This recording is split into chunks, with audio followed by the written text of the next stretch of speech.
bit, but not so much today. Okay. Next thing you need to know is that you do need your notebook, but most of your lesson is in your packet already. So if you could please direct your attention to this right behind the stamp sheet. I actually am teaching off of slides today, even though just yesterday in my access class, people were complaining about teachers that teach off of slides, and I was listening to it and I was like, oh man, I'm teaching off of slides tomorrow.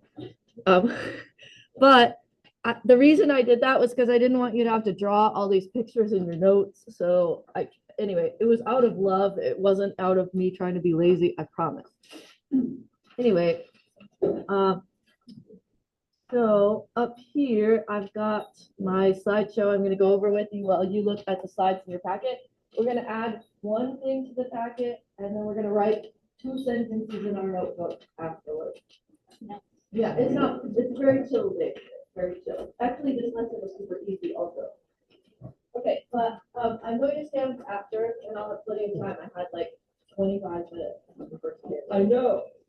So great. Perfect for a Friday. Okay, anyway. So, you guys remember from Tuesday, we learned about dogs. We need to talk about that again. Okay, so dogs is how you describe a distribution that has 2 variables. So, scatter plot style. And dogs stands for direction, outliers, form, and strength. Beautiful. Okay, so right here, they've given you some kind of like strength and direction. So this is a strong positive going uphill.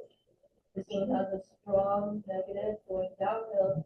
And then this is that baby spaghetti situation I was discussing where it's like, there's just like dots everywhere and no pattern. Okay, so that's your first bit. Okay, so now going to the next slide. I need one of those little, I do this like just a couple times a year. I need one of those little like, beeper things. Okay. So now take a look at the screen and tell me which one of those plots looks more linear to you. First one or second one? Pretend you're at the eye doctor. 1 or 2? 1 or 2? Which one's better? 1 or 2? 1? I don't know. Oh no. Yeah. Okay. Oh, crazy! It is a trick. Neither. They're actually the same data. Okay. Oh, it's more. Look at that. I fooled you. Okay, so these are actually the same. A part of our downfall as humans is that the use of white space and scale messes with our ability to analyze stuff. So the reason I'm showing you this is because I'm introducing the need for a statistic, which is going to be a number that helps us decide how strong it is. Because we can't trust our own keepers. We have to have a number. So that's what we're learning today. What is that number? This actually is what Alexis asked the other day, which was beautiful and wonderful. So here we go. We're on the next slide in your packet. We use the correlation coefficient R. The letter that we use for this statistic is lowercase r. I don't know why it's lowercase r. I'm thinking ratio maybe. Trying to decide why they pick r. Yeah. That's what it is in all studies. It's r. I know. Strength. R tells you 2 things. It tells you the strength and the direction. Okay. If r is 1, that means it makes a perfect straight line in a positive direction. So you guys remember relation? Nice. Okay. So you guys remember in Math 1, you graph the y-intercept dot, and then you go like up 3 over 4, up 3 over 4, up 3 over 4. Those are all r equals 1, perfectly straight line going uphill. We didn't call it that at the time, of course, but that's what that was. Okay. Similarly, if r is -1, then it's a perfectly straight line going downhill, negative direction. Okay, and then if r is 0, the data does not seem linked at all, or the graph is not linear. So if you have, do you remember that one in your homework that kind of looked like a parabola? Remember that one? It was like a U-shaped deal. You can hardly really know. That would be an R of 0, and in that case, we would not do dots really. I mean, you kind of can, but like, we're not gonna make a lot of judgments about non-linear data in this class. So I'm gonna try to trick you in a little bit, but remember, R is only for lines and linear stuff. Okay, the next one is perhaps the most useful in your slides. And this is the whole reason I pretty much didn't want to do notes, because these graphs were so good. Okay, so you have perfect, that's 1, R of 1. This is R of 0.8, and that's a strong, still strong, but it's 80% strength. Does that make sense? Okay, 0.8 is like 80% strength. And this is like 30% strength, and then not up, 0, and then -30. And these two are probably weak. So straight from weak to strong, they will give you a good moderate example. And I already know what you're going to ask me. Don't ask right now. I already know what you're thinking. You do not ask. You want to ask me, what's the cutoff for being strong, moderate, or weak? I know what you're going to ask. No. Is that not what you were going to ask? Oh.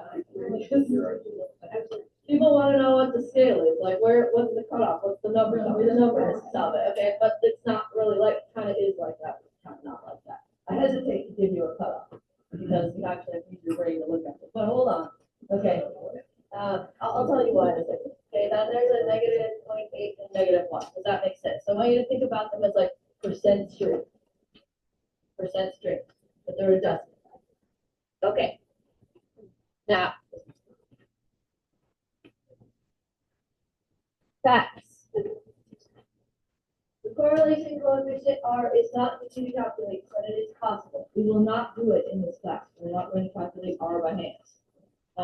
It's like, what you have to do is you have to find the z-score. Okay, so you take like, okay, so imagine all the xy coordinates, and then you like find, so you pretend the x's are all like a data set, and you find the z-scores of every single one. And then there's like times the z-scores of the y's added together, all divided by the number of values, something like that. It's horrible, horrible. I've never had that be on an AP test, never, not once. But your calculator will do it in like 1 second. So that's good enough. R has no units, just the number. Think of it like a percentage. And it's not affected by the change of units. Calculate using z-scores. So like, let's just say, I don't know, I'm gonna pick something completely random. Like if you were gonna, I don't know, convert something from say years to days. Random, total random thing that I'm suggesting here. Years to days, years to days. You would not change your R value, it would just stay the same because you're just changing the units. That's supposed to be funny because that was on your test. Years to days. No one. Okay. Yeah. Okay. Also,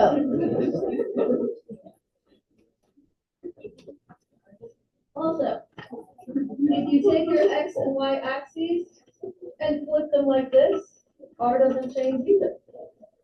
Whoa. Yeah. So it's because you're multiplying z-scores together. It doesn't matter if you multiply z times x times y, or y times x. It doesn't matter. Okay. It's strongly affected by outliers. So you remember when we were doing the notes on Tuesday, we had the picture that we copy and pasted in, and I said it looks really strong, but because of those outlier, I'm going to downgrade it to a moderate. That's this. Okay. It only takes one. Downgrade. R is 0 when it's not linear. This, my AP Psych children, or my AP Psych children. Correlation is not causation. I know that. Okay. Which means that just because you make a scatter plot and you get something that looks linear, doesn't mean that X caused Y necessarily. Did he tell you about the murders in Ice Cream 1? Mm-hmm. Okay, so just in case you're not in sight, it's actually true that the amount of murders go up as the amount of ice cream sales go up. Okay, that's because there's a confounding variable of the weather. So actually, murders go up when it gets hotter, and ice cream sales go up when it gets hotter. They're correlated, but there's a missing thing in there that they don't cause each other. They're not actually like, I know. If you're in psych right now, like chapter 4 in this class is going to be very easy. Oh, okay. Also, correlation is only for quantitative data because you need to plot the X, Y coordinates. So those have to be numbers. Okay. Next slide.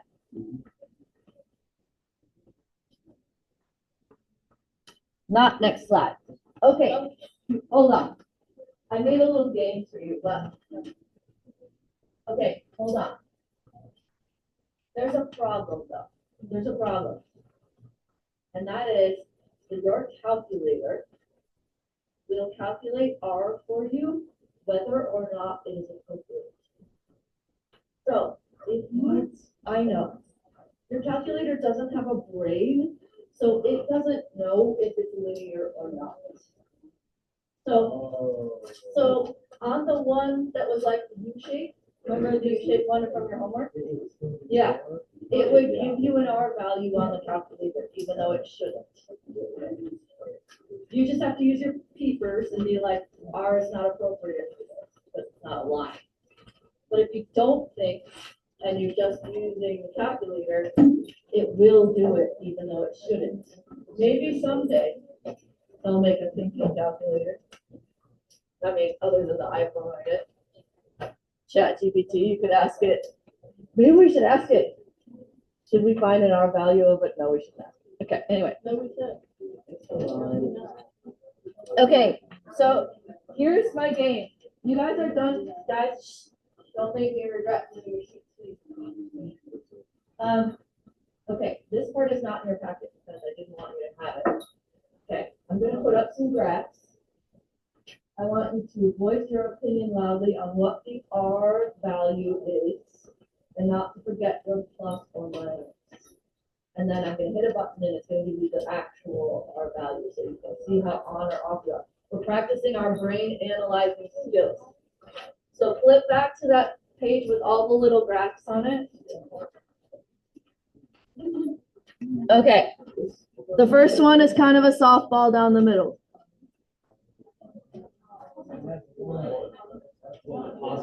Positive one. Okay. Positive one. The plots have a positive direction and a perfect line.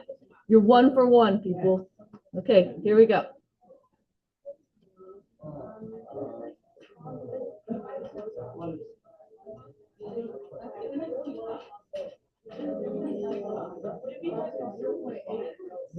Positive 0.5?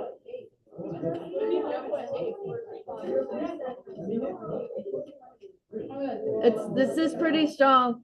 You guys don't be too harsh on the graphs now. Okay.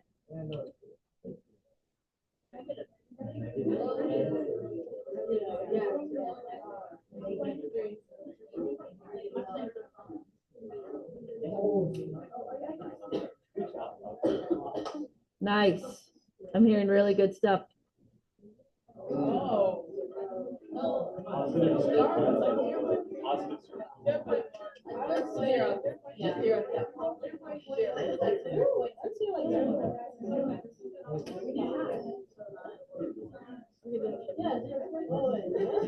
Okay, so I gotta tell you, on this one, the reason it's a little bit higher than you would think is, yeah, because of this guy.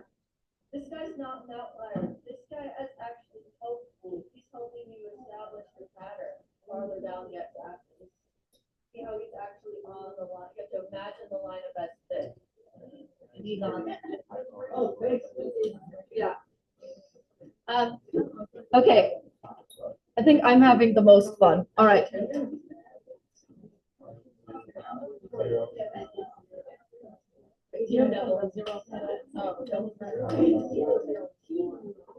Zero. Nice. Oh, 0.8, maybe 0.9.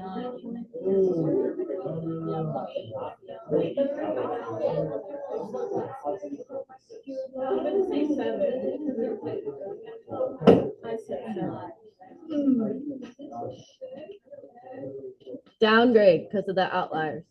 I feel like this, I don't even know when this would happen in real life though. Like you have all those like perfect things and then bam, the little cluster of weird. I don't know.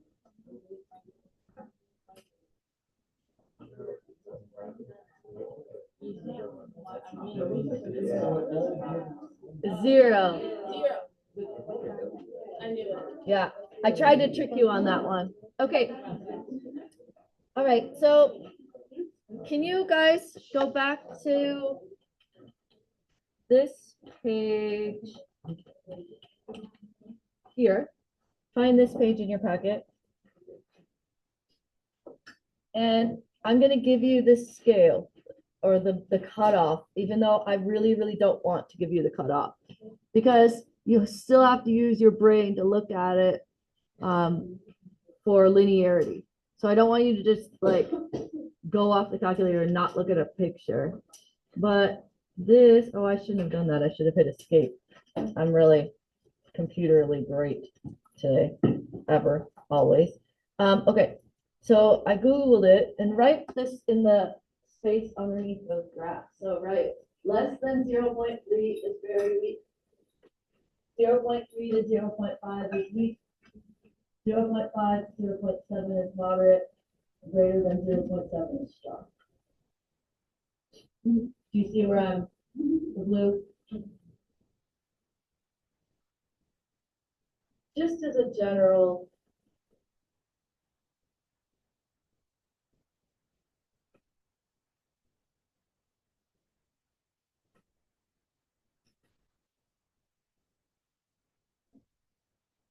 And notice it says precise values can vary by field. So my ex-husband that works in marketing, we do a lot of sales drafts. And his R values were terrible, but it was more than 0, so he was excited. Like, it just kind of depends on the context of the problem, not in the stats class so much because we can try math problems for you, but out in the wild when you're working with real data, if there's any kind of line of best fit, that's something to be excited about. Okay, now that last thing is in your notebook, so grab your notebook.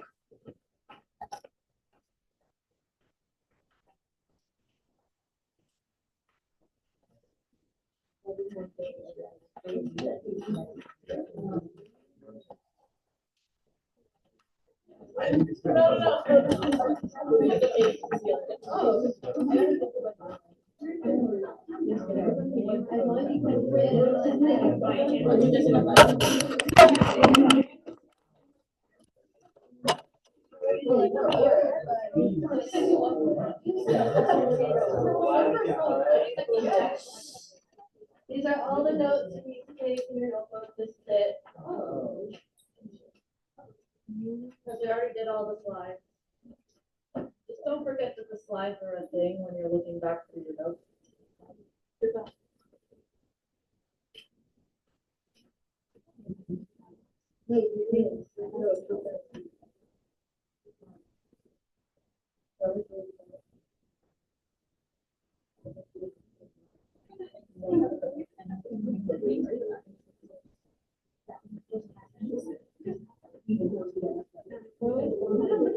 Oh my God.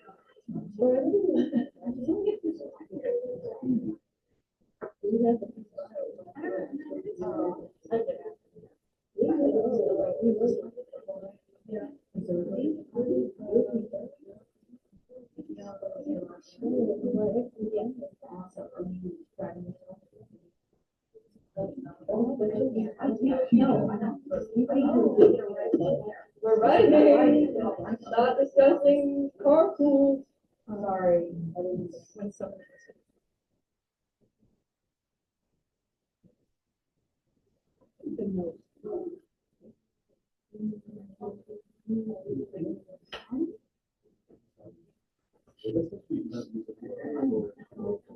Oh, crap.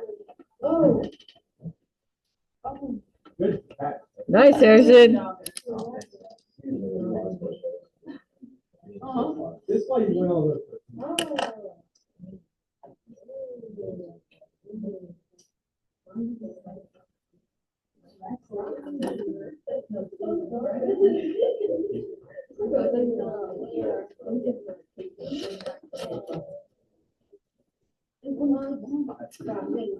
Okay, so, couple of things. This chapter, there's an annoying component to it. The annoying component to this chapter is that there's a lot of these sentences where it's gonna ask you for a statistic, and then it's gonna say, calculate and interpret. In this case, you would calculate it using a calculator, like strictly on the graphing calculator. I don't even do it by hand. And then interpret would be filling in this sentence. The way that I give them to you is I tell you how you would get a full credit answer. You do not have to have the same exact format as me, but the keywords is what I'm looking for. But children seem to do better when I just tell them what to do instead of give them a bunch of options. So what I mean by that is I'm like, if I said, say a sentence with, there you mentioned the strength and the direction and the context, then they'd be like, I don't know what to do. But if I say, fill in these 4 blanks with that particular problem, people seem to have a much better time with that. So I'm going to continue to do this in the chapter where I put little blanks and then you fill it in for whatever that particular problem is. These, I would put the interpretation sentences on my note card more than the math for this chapter. And also, yes, and also, one of my students from last year made a Quizlet of all of them.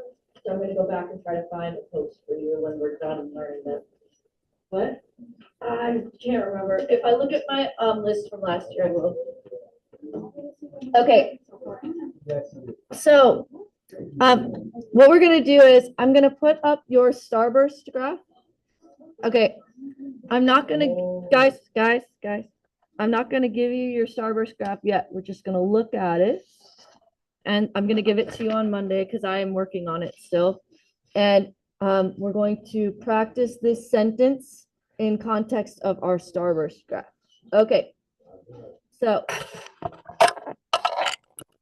here's our graph. I got too much going on here. Hold on. Okay. Okay, so this is your actual starburst graph from your class. I think it turned out really good, by the way. Whoever this was and whoever this was, I thought like really helped me nail that pattern down. Excellent. Okay. So let me just tell you what I did. I did this on Desmos. Labeled my X and Y axes. This is the thing that I need to teach you next week, how to find the line of best fit. So this is called y hat equals, and this is the y-intercept, and that's the slope. Just like y is mx plus b. It's just that in stats we use a plus bx, which is the correct way to do it, because when did you ever graph the slope first and then the y-intercept? It doesn't even make sense to have it be mx plus b, but whatever. Anyway, but this is the number we're looking for right here. So for today's lesson, we have r equals 0.74. Okay, so I know I'm super excited about it in like a really nerdy fashion. Okay, so now look back at your sentence. Okay, there is a. Okay, r was 0.74, so strong, right? Strong. Okay, so there is a strong positive linear association between at least in centimeters and number of starbursts. That's it. Not too bad, right? Not too bad, not too bad. Okay, so again, you just need to look at it. Now, let me show you first periods, and I'm gonna show you the problem that I have with theirs. I'm gonna have to battle.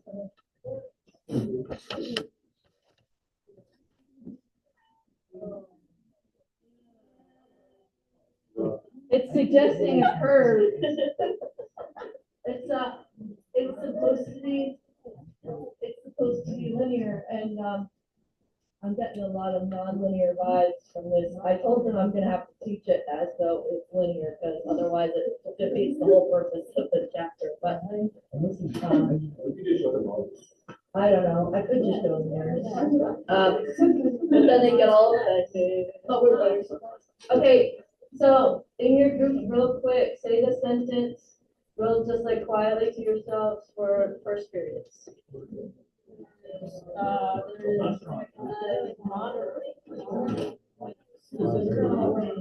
Pretend that it's linear, pretend it's linear.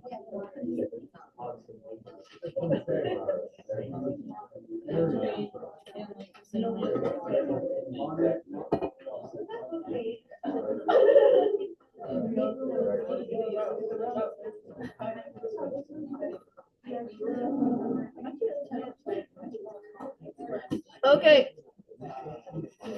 Questions? Did we estimate correlation given a graph? Answer questions about different aspects of correlation. Interpret it in a sentence. And here is your homework. And my joke says, so I can't do my math homework because my duck fell asleep on my calculator.